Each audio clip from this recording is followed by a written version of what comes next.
Bom, pessoal, então nós temos aí inúmeras formas de abordarmos as intercorrências dentro da harmonização facial, né?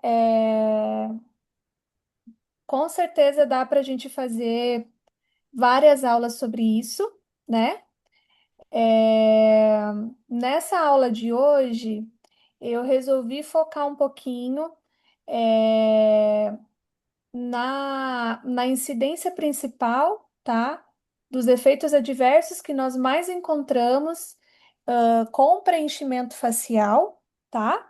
Então, hoje nós vamos falar bastante sobre preenchedores, tá? Então, nós vamos falar um pouquinho dessa incidência, dos principais efeitos adversos, o que tem descrito na literatura, tá bom? Com mais frequência. Vamos falar um pouquinho do manejo, tá? Dentro do manejo, nós temos aí o manejo clássico e nós também já temos hoje algumas alternativas que nos auxiliam bastante dentro das intercorrências, tá bom? Uma delas é o ultrassom guiado, tá? Essa aula não é de ultrassom, mas eu vou falar um pouquinho sobre ultrassom guiado para vocês. Vocês terão uma aula só de ultrassom guiado para procedimentos estéticos, tá? Então, a gente já vai fazer uma breve introdução sobre o Advogado? tema, tá? Já vem cá. Todo mundo está conseguindo corretamente? Vamos começar então. Toda a nossa. Deixa eu espelhar completo, que fica melhor. Pronto.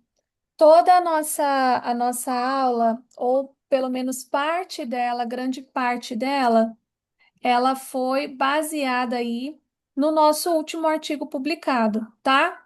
Que foi a análise das propriedades físico-químicas do ácido hialurônico e seus efeitos adversos.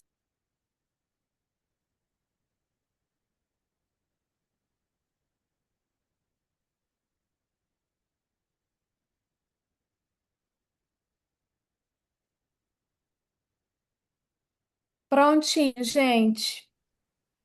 Então, todo o nosso trabalho, toda a aula de hoje, uma partezinha da aula de hoje, ela foi embasada no nosso último artigo publicado, tá? Publicado pelos alunos do IAL no nosso periódico científico, tá? Foi um trabalho muito bem escrito, um trabalho extenso, tá? Então, ele fez a análise das propriedades físico-químicas do ácido hialurônico e também fez aí uma abordagem bem vasta dentro da literatura sobre os principais efeitos adversos já publicados, já citados, tá? Então, quem ainda não leu os artigos publicados pelo IAL no nosso periódico, por favor, peçam para as meninas, ou acessem o link da revista. Lá vocês terão todos os PDFs completos de todos os artigos, tá bom? Então, eu não vou falar das propriedades físico-químicas detalhadamente, porque não é o objetivo da nossa aula hoje, tá? Nós vamos falar diretamente aí dos efeitos adversos citados, tá bom? Então, para a gente começar, o trabalho ele fez um levantamento aí grande, tá? E nós conseguimos aí trabalhar os últimos 5 anos, mais ou menos aí os últimos entre os 10 e 5 anos de publicação, tá? Então foram muitos trabalhos é, que nós selecionamos para essa revisão, tá? E o que a gente mais encontrou, tá? É, Aqui, se vocês observarem, nós colocamos evento adverso, a gravidade, a classificação temporal em que aquele efeito adverso ele acontece e ele pode evoluir, tá? A causa, o que causou, né? Todo aquele processo e as observações, tá? Então tá bem detalhado, tá bem escrito, tá? Então, por exemplo, aqui nesse trabalho de 2025, ele encontrou de efeito adverso dentro do N dele inchaço, que é o edema, dor, sensibilidade, eritema, hematoma, prurido, tá? Efeito Tyndall, nódulos, nódulos inflamatórios, infecções, granulomas e necrose tecidual, tá? Então, só dentro desse trabalho ele já encontrou muita coisa, tá? E aí ele colocou a classificação de cada evento adverso. Então, por exemplo, a gente precisa quebrar um pouco desse estigma, desse medo e desse receio de trabalhar com preenchedores. Quando a gente tem o conhecimento anatômico adequado e a gente tem o conhecimento da literatura e sabe realizar o manejo adequado, não há porquê é, tanta insegurança na hora de preencher, né? Então, o que que eu quero que vocês entendam hoje? O que que é um evento adverso leve? O que que é um evento adverso moderado? E o que que é um evento adverso considerado grave dentro aí das intercorrências com preenchedores, tá? De eventos leves, nós vamos ter aí o edema, né? Vocês sabem que uma das características do ácido, das propriedades físico-químicas do ácido hialurônico é agregar partículas de água, né?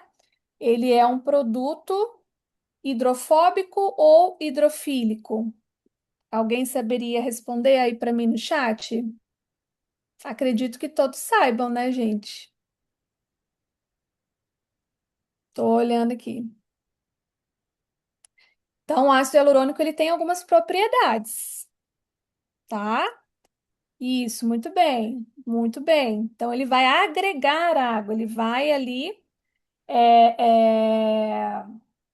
promover, né, um edema ali no meu paciente. E isso é normal, uma hidratação, tá? Isso é normal, não de forma exacerbada, tá? Mas isso é normal nos primeiros dias, tá? Então, é bem importante a gente deixar isso claro para o paciente. Então, o edema, ele é considerado um evento leve, de gravidade leve. A dor e sensibilidade é também considerado um evento adverso leve, tá? Eritema, hematoma, e prurido, que é aquela sensação de coceira que o paciente tem, também é um evento com classificação de gravidade leve, tá? Por quê? Ele tem uma classificação temporal imediata, tá? Às vezes, logo após o procedimento, já fica ali meio vermelhinho, no outro dia já começa o edema, tá? Mas ele é comum e é frequente, né? E tende a retroceder nos próximos dias, tá? Então, não há motivo para grandes alarmes e preocupações, tá? O efeito Tyndall, né? O efeito Tyndall é um erro de técnica, né? Nós vamos ter aí a escolha do material errado, G-primer errado, camada de aplicação errada, tá? Então, o efeito Tyndall, ele vai acontecer principalmente com preenchedores na pálpebra inferior, tá? E ele vai ali mudar a tonalização do tecido, tá? Então, fica ali, a pele fica meio azulada, tá? A gente recebeu um caso de uma paciente que não era do IAL, com efeito Tyndall, e também no ultrassom nós conseguimos verificar que estava bem superficial o preenchimento da pálpebra inferior dela, tá? Nódulos considerados leves a moderados, tá? Eu posso ter nódulos, de forma imediata no lábio, por exemplo, isso é muito comum. Ah, doutora, fiz o preenchimento do lábio, 4 a 7 dias depois, meu paciente retornou, às vezes 15 dias depois, com alguns nódulozinhos no lábio e você verificou que está na camada perfeita. O que que você faz nesse caso? O que que você faria nesse caso desse paciente que você realizou o preenchimento labial e ele retornou para você aí com alguns nódulozinhos, você percebeu que não está na camada molhada do lábio, tá? Na parte seca, está na camada ideal. O que que você faria? Coloquem aí para mim no chat. O que que você faria se você recebesse um paciente que você fez o preenchimento labial há uma semana, entre uma semana e 15 dias, e ele apresentou aí pequenos nódulozinhos no lábio, não está superficial, estão na camada ideal. O que que vocês fariam nesse caso? Vocês aplicariam a enzima? Vocês fariam uma massagem? Vocês fariam um laser? Vocês fariam a ordenha? Se a gente for falar de só de efeito adverso no lábio, a gente vai ficar uma noite toda aqui, né? O que que vocês fariam? Então, não há necessidade de você degradar. Se o produto está na camada ideal, ele é um produto que tem propriedade de agregar água, tá? E é natural que o paciente, e também dependendo do material que você está usando, a quantidade de resíduo de DDE que vai ter naquele produto, ele gere ali um processo inflamatório mais exacerbado. Tá? Então, venha o edema e venha o nódulo. O nódulo vem aí para o acúmulo de produto no localzinho, tá? E o edema vem por todo esse processo de resposta inflamatória, tá? Então, vocês podem fazer o laser, podem massagear, não há necessidade de fazer ordenha e nem de fazer ali uma remoção com a enzima, tá? Então, nesse caso específico do lábio, que está na camada ideal, tá? Agora, se não tiver na camada ideal, aí a gente já vai entrar em outros parâmetros, tá ok? É, granulomas. Granulomas e infecções são consideradas, têm a classificação de gravidade grave dentro dos efeitos adversos com preenchedores, tá?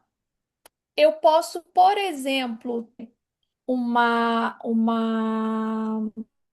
uma celulite bacteriana gerada por um preenchedor. O que que vocês acham? Eu posso ter aí um infiltrado bacteriano dentro do meu preenchimento, em qualquer região do corpo ou da face? Isso pode acontecer, pessoal, ou não? Coloca no chat para mim. Pode acontecer. Você não está trabalhando ali a microbiota da pele, você não vai fazer um pertuito, você não vai entrar com a agulha, com a cânula, né? Você às vezes não coloca o campo ali para trabalhar, solta a cânula ali, a agulha ali, contaminou, leva para dentro do infiltrado do preenchedor, tá? Então, podem acontecer sim, e são uma das mais difíceis de ser tratadas, tá? Porque aí a gente precisa entrar com a terapia medicamentosa, tá bom? O que não é o ideal, tá? É, vocês vão ver que a gente vai sempre trabalhar formas de prevenção muito, isso de maneira muito forte, tá? Dentro da biossegurança e dentro da anatomia, para que a gente tenha adversos graves, tá? Efeitos adversos leves e moderados, nós conseguimos trabalhar de forma muito tranquila com o nosso paciente. Quando a gente já tem um efeito de gravidade considerada grave, classificação grave, aí já complica um pouquinho mais, tá? Necrose tecidual é considerada aí um efeito adverso grave. A necrose, vocês já sabem que é o último estágio da tá? Hoje, para um paciente chegar no nível de necrose é, é muito raro, tá, pessoal? parece comum, porque é o que mais aparece na televisão, mas é raro, tá?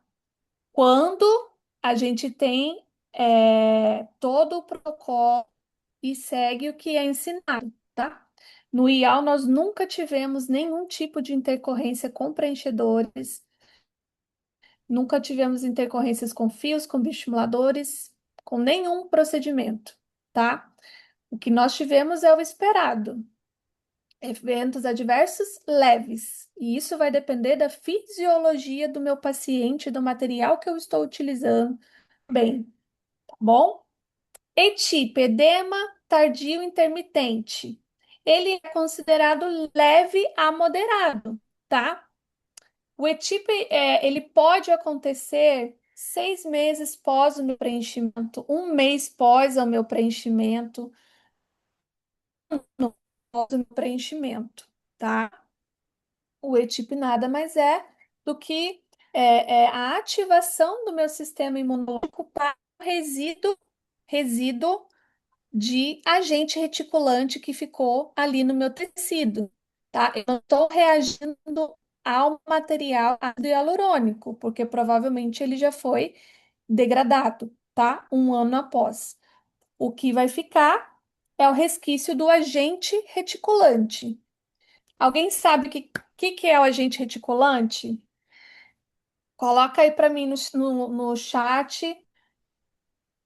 Qual é o agente reticulante do ácido hialurônico?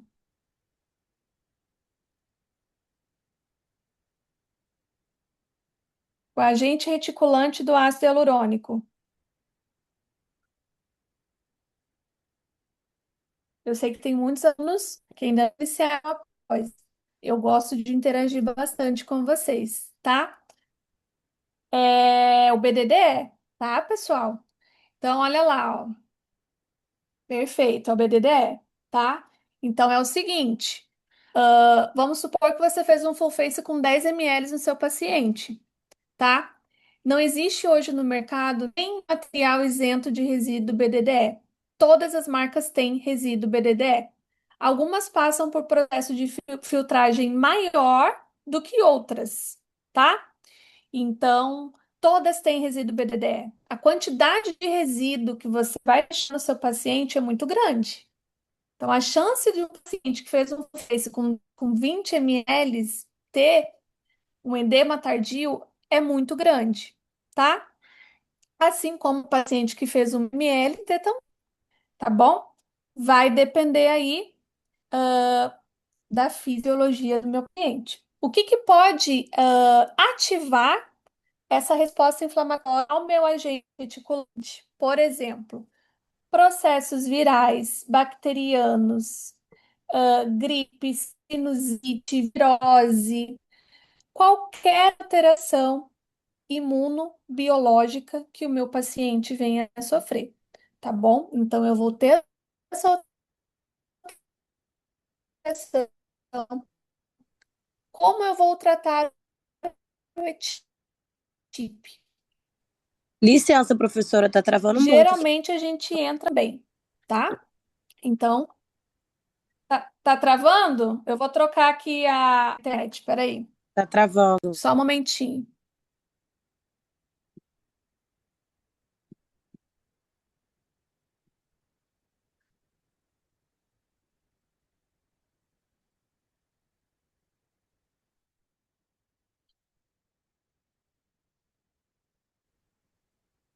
Oi, melhorou um pouquinho?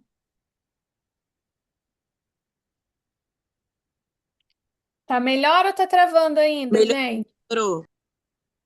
Ok. Se estiver travando de novo, vocês podem falar, tá? Tá bom? É, Então, qualquer processo, como eu vou tratar o ETIP, tá?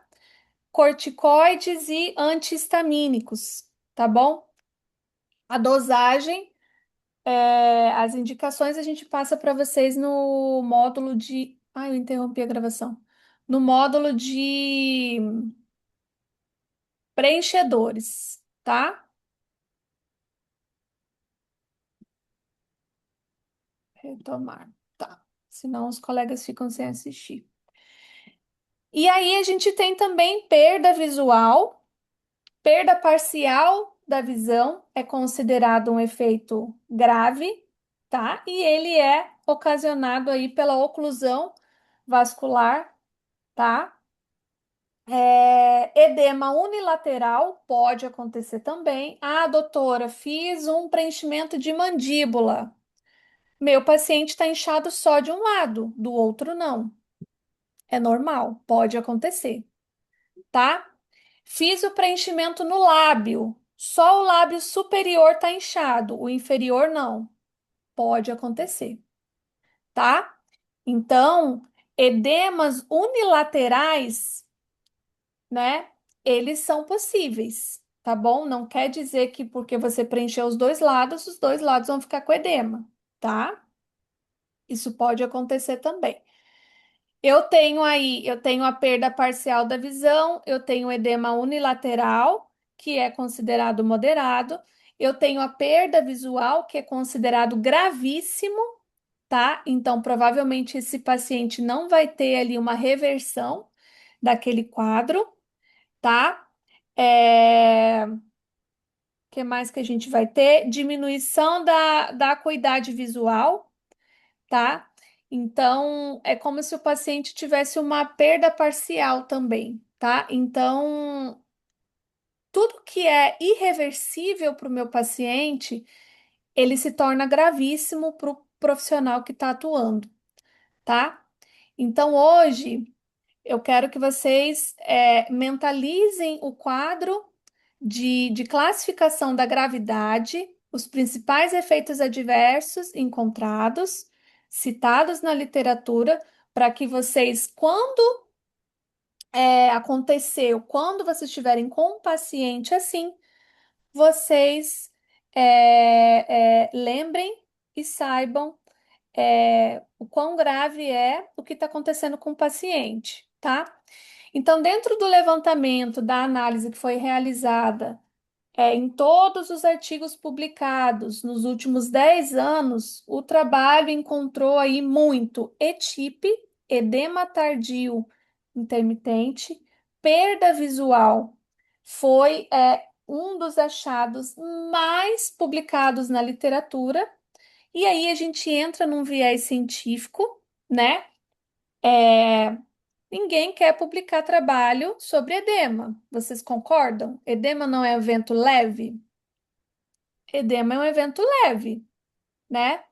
Então é muito difícil um grupo de pesquisa pegar um caso clínico e querer publicar sobre o edema, certo? Então se torna muito mais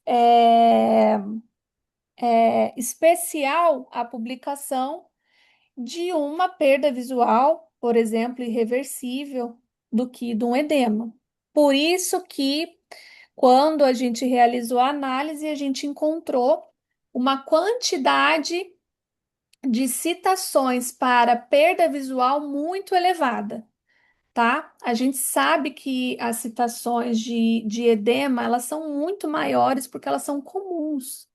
Se a gente for pegar todos os pacientes que a gente atende no IAL por mês, que chegam em torno aí, mais ou menos, quase 100 pacientes por mês. É muito paciente, é muito paciente.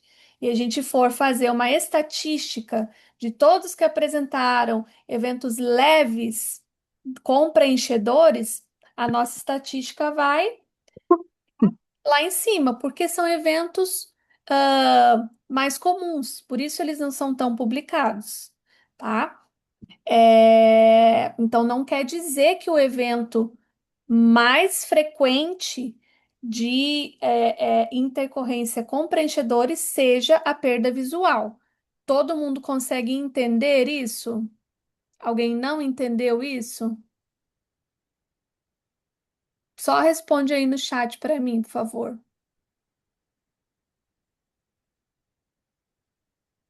Certo. Ótimo.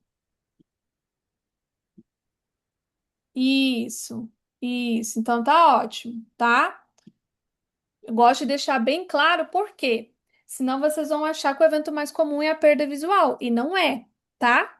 Os eventos adversos mais comuns são os eventos leves, considerados leves, tá? Então, foram todos aqueles que eu falei lá, tá? E aí, a grande sacada do profissional hoje que trabalha, do bom profissional que trabalha com harmonização, é saber identificar, tá? Então, por exemplo, fiz um preenchimento labial, fiz uma rinomodelação. Não pedi foto para o meu paciente, não acompanhei. E aí, depois de 3 dias, meu paciente manda uma foto para mim, já com a região onde eu preenchi toda isquêmica, toda branca. Você perdeu a chance de reverter algo no início e não deixar evoluir para uma intercorrência, tá? Então, o segredo que eu quero passar para vocês hoje é saber a classificação e saber como identificar uma intercorrência. O bom profissional, o ótimo profissional é aquele profissional que sabe identificar uma intercorrência, um efeito adverso no início e consegue fazer o manejo dele até que ele fique moderado, antes que ele chegue na classificação de gravidade, tá? Esse é o segredo, um dos segredos, um dos pilares do sucesso, da segurança que você vai ter com o seu paciente, tá? Então, para isso, vocês precisam saber identificar o que que é uma isquemia, o que que é uma compressão. Todo mundo aqui sabe o que que é uma isquemia e uma compressão. Ou alguém tem dúvidas sobre isso? Se tiver, não tem problema, pode colocar no chat, tá, gente?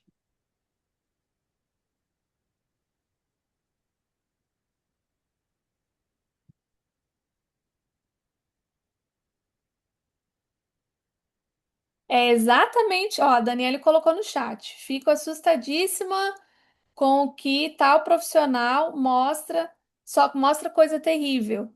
É, é, eu sou totalmente. Eu acho que a gente deve levar a informação, mas a gente precisa ensinar o que eu estou ensinando para vocês hoje.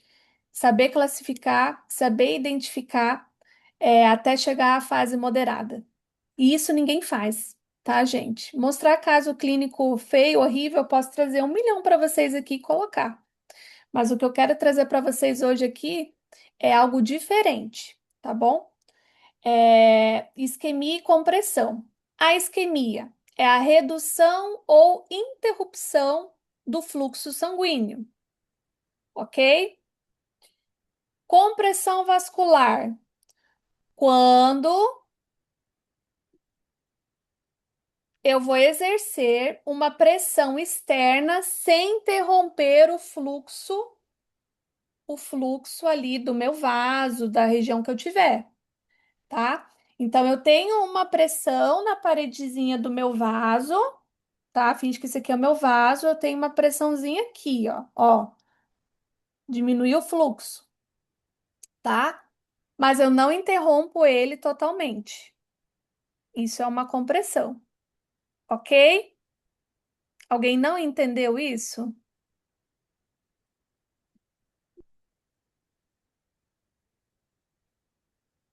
Alguém não entendeu isso?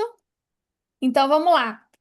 O que que vai acontecer primeiro? A isquemia ou a compressão? O que que vocês acham que vai acontecer primeiro? Coloca aí no chat para mim ou pode responder por áudio também, que é mais rápido.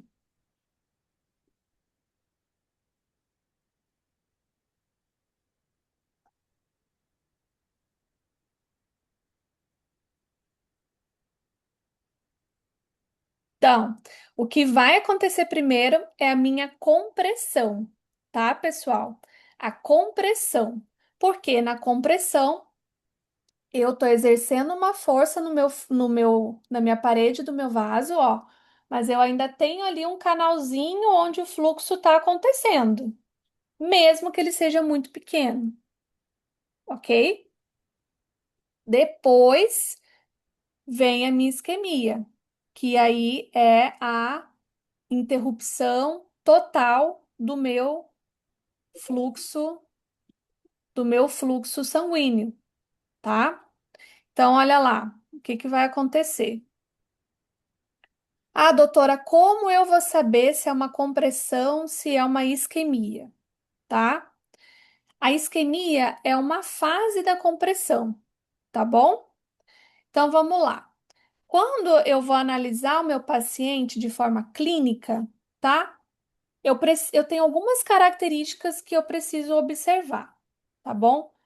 Entre elas, eu tenho o fluxo sanguíneo, a dor, a intensidade daquela dor, a cor da pele, a evolução e a urgência que eu vejo que aquele paciente tem em ser atendido, ok? E aí eu coloquei para vocês a isquemia e a compressão aí sendo comparadas dentro dessas características clínicas que eu vou observar no meu paciente, tá?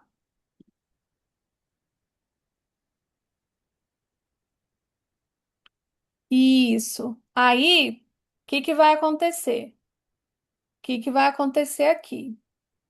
Quando eu tenho a característica do fluxo sanguíneo, na isquemia, ele vai estar interrompido. A isquemia não é uma fase da minha compressão. Na compressão, o meu fluxo sanguíneo, ele vai estar reduzido, mas ele vai estar existindo ainda, tá? Na isquemia, ele já foi interrompido. A dor na compressão, às vezes o paciente não relata tanta dor, o incômodo, né? Na isquemia, já é uma dor mais intensa. A coloração da pele na compressão, ela vai estar dependendo do tempo, isso vai depender do tempo, tá? Que aquela compressão aconteceu. A coloração, ela vai mudar com o tempo, tá? Ela pode estar normal ou com leve alteração. Já na isquemia, ela vai estar branca, tá? A evolução da compressão, geralmente ela é reversível, tá? Porque eu ainda tenho um pouco de fluxo ali, então eu consigo reverter. Às vezes com uma massagem, com a enzima, ajudo com laser, tá? E na isquemia ela é rápida, tá? Então, por quê? Porque depois da isquemia eu já vou para o que que vai acontecer com um tecido isquêmico que não tem oxigenação? O que que vai acontecer?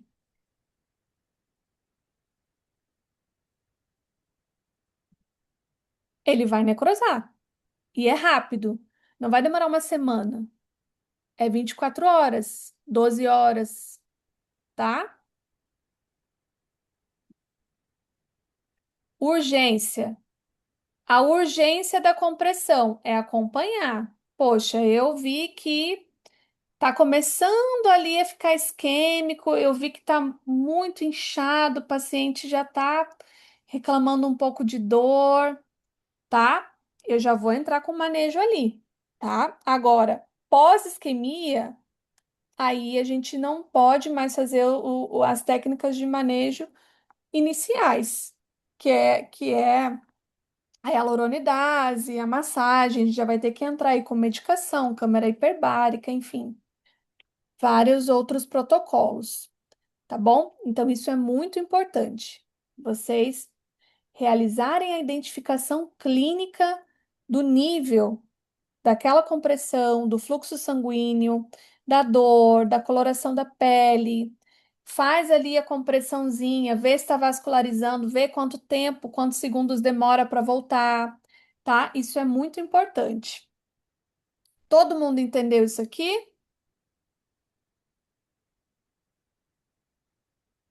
Todo mundo, né? Vamos lá.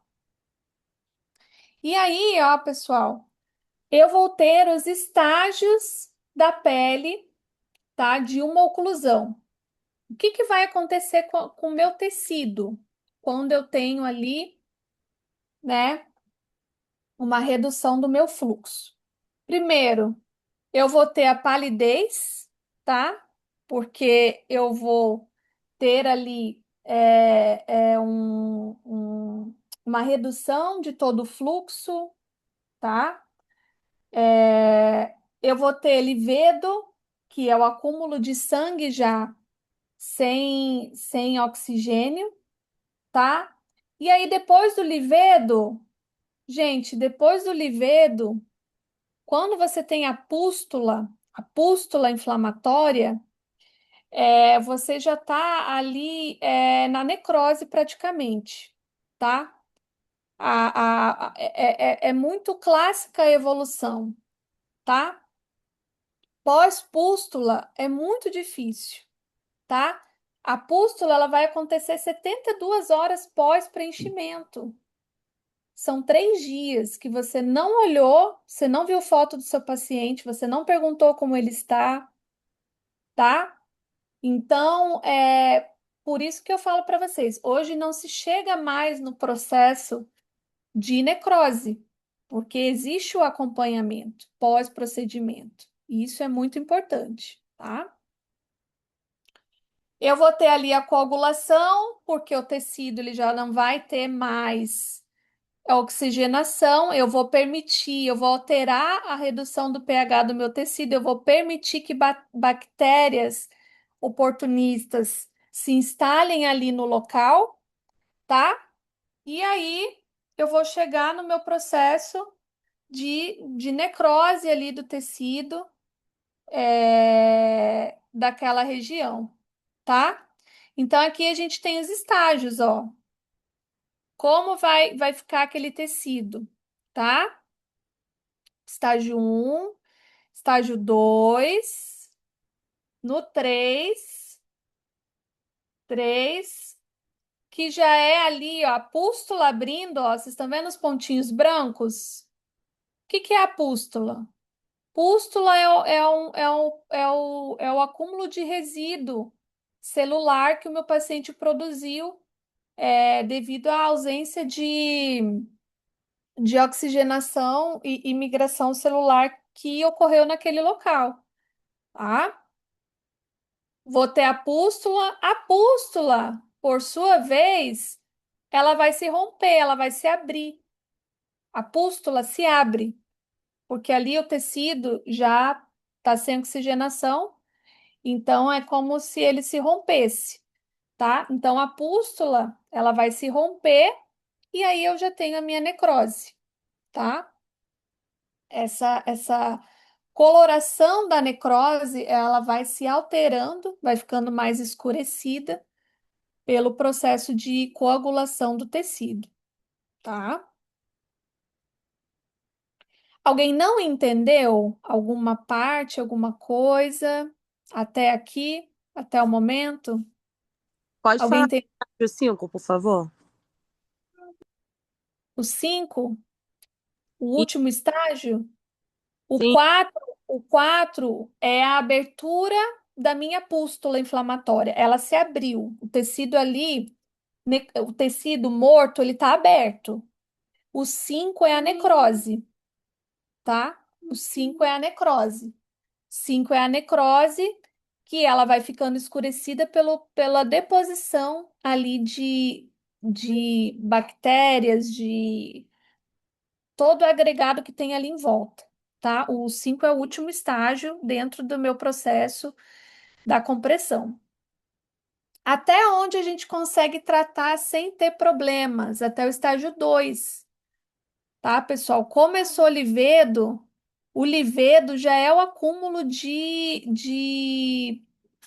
o tecido sem oxigenação, tá? E aí a gente precisa da câmara hiperbárica. Como que você vai retomar a oxigenação de um tecido, tá? Então, o ideal é que a gente consiga identificar no estágio 1 para o estágio 2, tá bom? Nós temos o professor Paulo é enfermeiro, ele trata só de feridas, muita necrose, claro que não de estética, tá?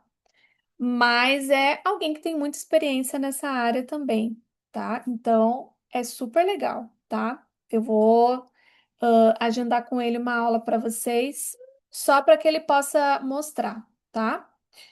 Alguns casos. Então, todo mundo entendeu? Todo mundo entendeu, né? Essa parte aqui, correto? Então, a gente vai para a parte do manejo clássico, ok? Identifiquei a minha intercorrência, classifiquei ela, identifiquei. Eu sei o que que eu estou tratando. O que que eu vou fazer? Acompanhamento do meu paciente, identificação precoce da evolução clínica. Posso aplicar o laser e o protocolo vai depender do estágio em que o meu paciente estará. Não que ele não seja efetivo, mas ele sozinho não vai fazer mais efeito, tá? Aplicação de enzima. Até onde, doutor, eu consigo reverter com a enzima? Até o estágio 2. Livedo, você não vai reverter com a enzima, tá? Você já tem ausência de oxigenação no tecido, tá? Ozônio eu posso tratar, vocês tiveram, a última aula antes dessa foi de ozônio, tá? E a câmara hiperbárica aí, ela vai entrar nos meus últimos níveis de compressão, tá bom? Qual é o protocolo para aplicação da enzima? Vocês terão no módulo de preenchimento, mas eu vou falar agora aqui, tá?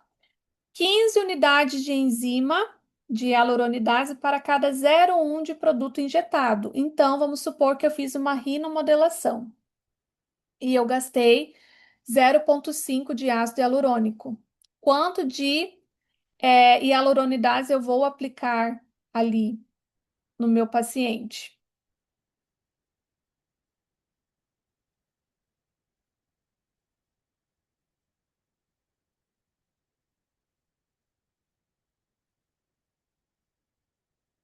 Aí vai multiplicar 5 por 15, né, gente?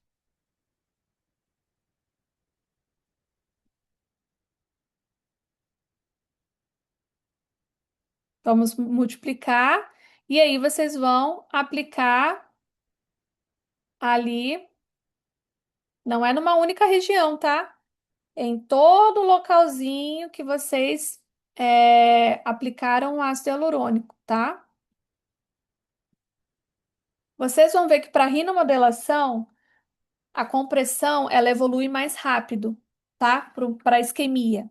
Então a gente geralmente faz uma quantidade maior, tá? Faço ali com a BD, faço o teste no antebraço antes, tá? Mesmo fazendo o antiteste no braço antes, pode ser que meu paciente apresente alguma reação, tá? E como que eu posso evitar, então, as intercorrências? A partir da aula de hoje. Isso, gente, muito bem. A partir da aula de hoje, como que eu posso identificar, sabendo a gravidade que eu estou trabalhando, classificando se é leve, moderada, grave ou gravíssima, tá? Sabendo identificar o nível que eu estou da minha compressão e até onde eu consigo reverter com enzima, com manejo básico, com hialuronidase, com laser, com ozônio, tá? Até o nível 2 vocês conseguem fazer o manejo tranquilamente, tá? Nível 2 o que que eu preciso para estar sempre no nível 2, professora? Acompanhar o meu paciente. Fez lábio, no outro dia, foto. Fez nariz, no outro dia, foto, tá? Fez suco nasogeniano, no outro dia, foto, foto, tá? Foto. Não adianta, se o seu paciente aparecer 72 horas depois, não tem o que você fazer, tá? Então, é o acompanhamento. Então, vamos lá. Posso utilizar o ultrassom guiado, tá? Ele pode ser utilizado durante a realização dos procedimentos de preenchimento de fios de bioestimuladores, tá? E isso a gente tem muito que é o ultrassom guiado durante a realização do procedimento. Para quê? Para que eu saiba a camada que eu estou trabalhando. Se eu tenho, eu posso colocar o Doppler ali, eu posso ver se eu tenho alguma artéria próxima, algum vaso muito calibroso próximo, e aí eu retorno, eu não preencho ali, tá? Então não adianta só fazer a aspiração com a agulha, tá? Às vezes nem com a cânula, né? Porque você vai, a cânula, por mais que você aspire, às vezes ela não volta, ela não volta totalmente, tá? Então é importante, tá? Pode ser utilizado durante efeitos adversos para localização e identificação do material. Tem paciente que não sabe se tem PMMA, se tem ácido hialurônico, tá? Então eu preciso fazer essa identificação antes de aplicar no meu paciente, tá? Ele é de fácil manejo, é portátil e é uma ferramenta essencial aí hoje dentro do meu consultório clínico, tá? Vai me dar uma ideia muito legal de onde eu estou trabalhando, o que que eu preciso fazer, tá? A imagem ela é formada quando os pulsos do ultrassom eles são refletidos e são ali identificados pelo transdutor, tá? Que é o que está na mãozinha ali na imagem. Então, eu vou ter essa imagem formada a partir dos reflexos dos pulsos que chegam no meu transdutor, tá? O passo a passo eu coloquei aqui para vocês, mas vocês não quero que vocês se retenham nisso, porque hoje não é a aula de ultrassom. A aula de ultrassom, ela é bem pesadinha, ela é bem detalhada, ela explica certinho, com muitos detalhes para vocês, tá? Mas eu trouxe aqui algumas imagens, tá? Em que a gente vai aprender a identificar cada coisinha, cada imagem que a gente vê eu ia falar Instagram, no ultrassom, tá, gente? Então, olha lá, a gente tem essa camada bem fina, bem superficial, ela fica bem nítida no ultrassom, é a epiderme. Eu tenho essa camada um pouco mais escurecida, tá vendo? A minha derme. Eu tenho a hipoderme, que é a minha camada ali de gordura, a fáscia, o músculo aqui embaixo, escurecido, né? E a parte da estrutura óssea também, que não está aparecendo nessa imagem. Aqui eu trouxe uma imagem do IAL para vocês. Olha que legal. Tá vendo aqui, mais clarinho? Essa camada aqui é qual camada que eu acabei de falar? Coloca aí no chat ou fala no áudio. Isso, a epiderme, tá? Então eu vou ter aí a epiderme aqui. Olha como, gente, olha que perfeição tá essa imagem. Vocês têm a epiderme ali definida. Olha, ela tá definida. Depois aqui, ó, mais escurecida, vocês têm o quê? Qual camada é essa aqui?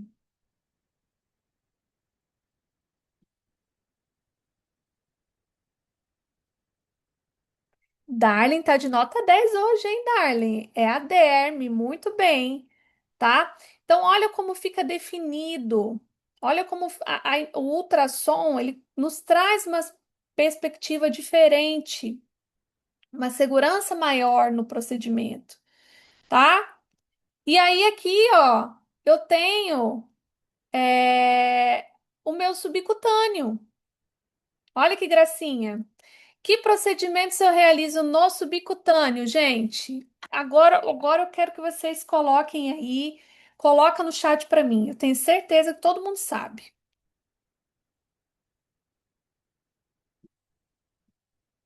Vai, escreve aí no chat para mim.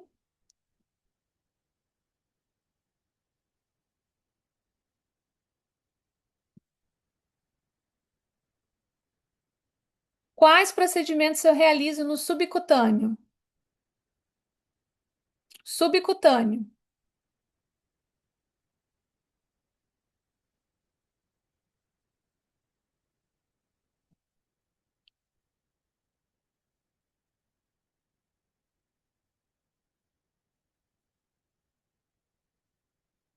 Bioestimuladores. Ótimo, bioestimuladores. Que mais?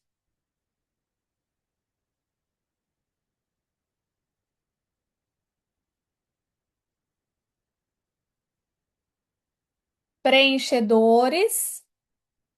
Posso preencher no subcutâneo? Posso. Posso preencher periosteal? Posso. Fios de PDO.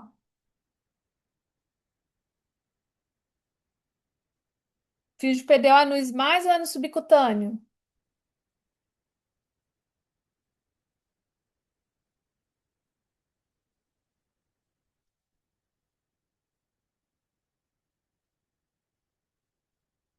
Fio de PDO no subcutâneo.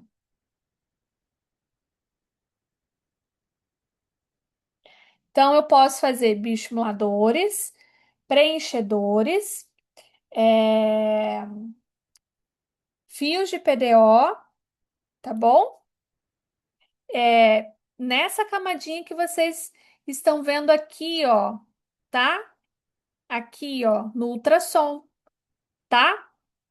Essa camada, ela tá o quê, pessoal? Ela não tá em cima do músculo?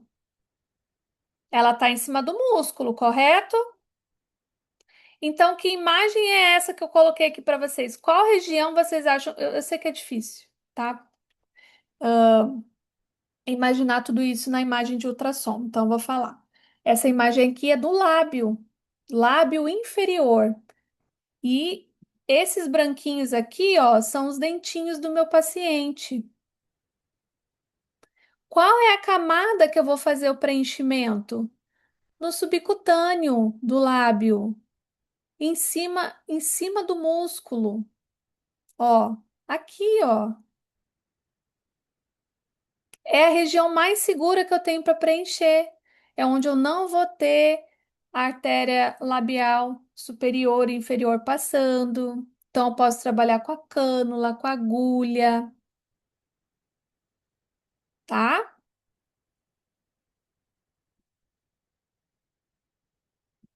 Quando o meu preenchimento labial ele fica muito superficial, quando eu coloco aqui, gente, ó.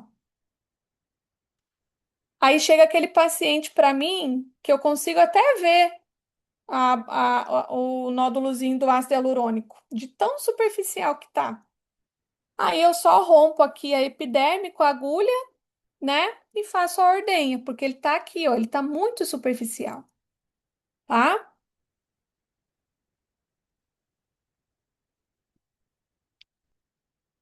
Tá ok? Todo mundo conseguiu identificar, né? O ultrassom portátil com Anvisa, tá? Vocês não podem ter o material sem Anvisa, tá? O ultrassom portátil com Anvisa hoje em torno de 30 a 40 mil reais, tá? Sem Anvisa, 15 mil, tá? Para estética, a frequência tem que ser alta. Não adianta vocês comprarem um ultrassom com uma frequência de 10, que vocês não vão conseguir ver imagens com essa nitidez que vocês estão vendo aqui. O ultrassom do IAL, ele tem frequência de 20. É a frequência ideal para a estética, tá? Então, por isso, vocês veem a definição exata de todas as camadas, tá?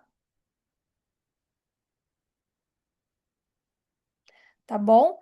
Então, qualquer profissional pode utilizar o ultrassom portátil e fazer procedimentos guiados. Você só não vai laudar o...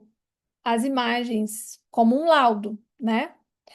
Você vai utilizar o equipamento como um guia durante os seus procedimentos, ok?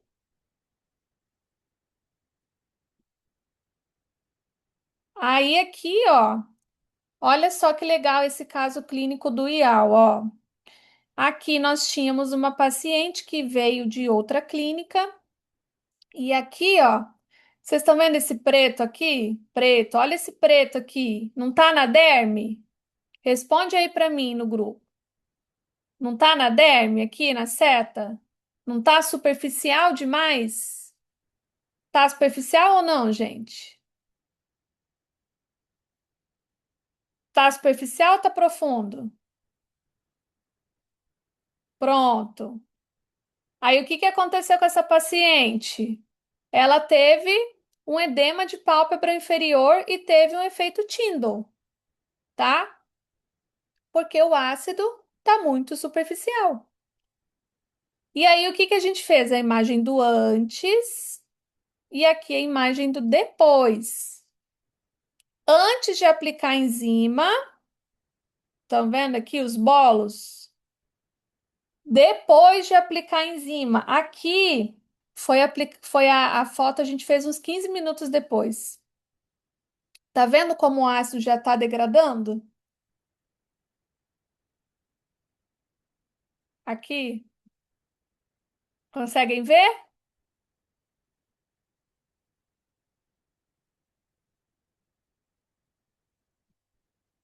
Vocês estão vendo como o ultrassom é importante? Qual a relevância quando a gente coloca ele para vocês dentro da pós-graduação, no avançado e agora na residência, ele é primordial. É você fazer a leitura de uma imagem, é você saber utilizar a tecnologia ao seu favor, porque não adianta também ter ultrassom e não saber ler o que você está vendo, né? Então, isso é muito importante, tá? Isso é muito importante, tá? Então, sei que eu deixei vocês com água na boca sobre o ultrassom. Eu amo o ultrassom, gosto muito. Inclusive, eu vou estar lá em São Paulo, palestrando no nosso parceiro, com essa imagem do IAL que a gente fez em tempo real, a degradação da enzima. Ficou muito definida, ficou uma imagem muito bonita, né? É, eu espero ter colaborado com vocês um pouco mais essa noite. Gosto muito de falar, gosto muito de interagir. Sei que todos já estão cansados, mas espero ter ajudado, agregado. Não vou me apresentar, porque todo mundo já me conhece, né? Então é isso, pessoal. Qualquer dúvida que vocês tenham, mandem no grupo de vocês, da pós, tá bom? É, Perguntem para os professores, não guardem dúvidas, tá? É muito importante que vocês retirem todas as dúvidas, tá bom?